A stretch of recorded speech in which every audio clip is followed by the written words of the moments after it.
Millennium batch SSC Narsingdi এতিম ও মাদ্রাসা শিক্ষার্থীর সম্মানে দোয়া মাহফিল ও ইফতার আয়োজন করেছে। রমজানে এতিমদের সম্মানে দোয়া মাহফিল ও ইফতার। নরসিংদী প্রতিনিধি হাসান সরকার। পবিত্র মাহে রমজান উপলক্ষে এতিম ও মাদ্রাসার শিক্ষার্থীদের সম্মানে দোয়া মাহফিল ও ইফতার আয়োজন করেছে মিলেনিয়াম ব্যাচ এসএসসি ২০০০ নরসিংদী।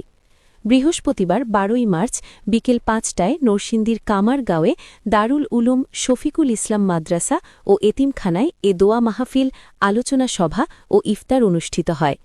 অনুষ্ঠানে মাদ্রাসার শিক্ষক, এতিমখানার শিক্ষার্থী এবং মিলেনিয়াম ব্যাচের সদস্যরা উপস্থিত ছিলেন।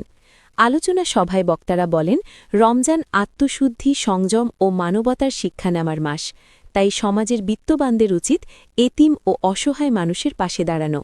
শেষে দেশ ও জাতির কল্যাণ কামনা করে বিশেষ মোনাজাত করা হয় এবং এতিমখানার শিক্ষার্থীসহ উপস্থিত সবার মাঝে ইফতার বিতরণ করা হয়।